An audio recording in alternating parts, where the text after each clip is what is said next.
पवित्र कार्तिक मास महात्म्य अध्याय 23वां अध्याय वर्णन आंवला तुलसी। पढ़ने और श्रवण मात्र से हो जाता कल्याण। नारद जी बोले, हे राजन, यही कारण है कि कार्तिक मास के व्रत उद्यापन में तुलसी की जड़ में भगवान विष्णु की पूजा की जाती है। तुलसी भगवान विष्णु को अधिक प्रिय है। राजन, जिसके घर में तुलसी वन है वह घर तीर्थ स्वरूप है, वहाँ यमराज के दूत नहीं आ सकते। तुलसी का पौधा सदैव सभी पापों का नाश करने वाला तथा अभीष्ट कामनाओं को देने वाला है। जो श्रेष्ठ मनुष्य तुलसी का पौधा लगाते हैं वे यमराज को नहीं देखते। नर्मदा का दर्शन, गंगा का स्नान और तुलसी वन का संसर्ग, ये तीनों एक समान कहे गए हैं। जो तुलसी की मंजरी से संयुक्त होकर प्राण त्याग करता है वह सैकड़ों पापों से युक्त ही क्यों ना हो तो भी यमराज उसकी ओर देख नहीं सकते। तुलसी को छूने से कामिक, वाचिक, मानसिक आदि सभी पाप नष्ट हो जाते हैं। जो मनुष्य तुलसी दल से भगवान का पूजन करते हैं वह पुनः घर में नहीं आते, अर्थात जन्म मरण के चक्कर से या 84 के फेर से छूट जाते हैं। तुलसी दल में पुष्कर आदि समस्त तीर्थ, गंगा आदि नदियाँ और विष्णु प्रभृति सभी देवता निवास करते हैं। हे राजन, जो मनुष्य तुलसी के काष्ठ का चंदन लगाते हैं उन्हें सहज ही मुक्ति प्राप्त हो जाती है और उनके द्वारा किए गए पाप उनके शरीर को छू भी नहीं पाते हैं। जहाँ तुलसी के पौधे की छाया होती है वहीं पितरों की तृप्ति के लिए श्राद्ध करना चाहिए। जिसके मुख में, कान में और मस्तक पर तुलसी का पत्ता दिखाई देता है उसके ऊपर यमराज भी दृष्टि नहीं डाल सकते हैं।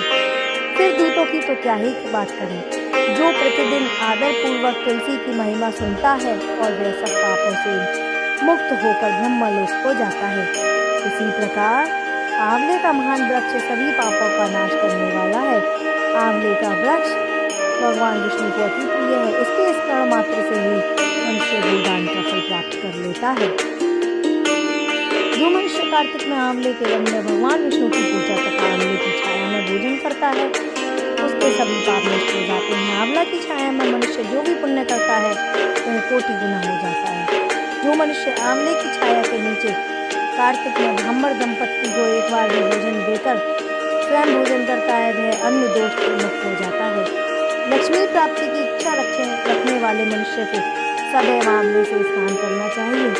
नौमी, अमावस्या, सप्तमी, संक्रांति, रविवार, चंद्रग्रहण तथा सूर्य ग्रहण के दिन आंवले से स्नान नहीं करना चाहिए। जो मनुष्य आंवले की छाया में बैठकर पिंडदान करता है उसके पितर भगवान विष्णु के प्रसाद से मोक्ष को प्राप्त करते हैं। जो मनुष्य आंवले के फल और तुलसी दल को पानी में मिलाकर स्नान करता है उसे गंगा स्नान का फल प्राप्त होता है। जो मनुष्य आंवला के पत्तों और फलों से देवताओं को पूजन करता है उसे स्वर्ण, मधु और मोतियों द्वारा पूजन का फल प्राप्त होता है।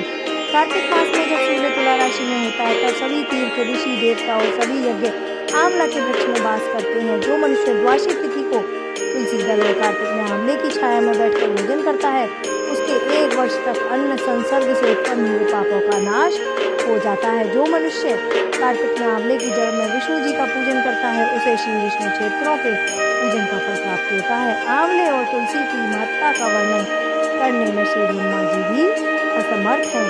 इसलिए धात्री और तुलसी जी की जन्म कथा सुनने से मनुष्य अपने वंश सहित भक्ति को पाता है और इस युग में सुख भोगता हुआ अंत में वैकुंठ लोक को जाता है।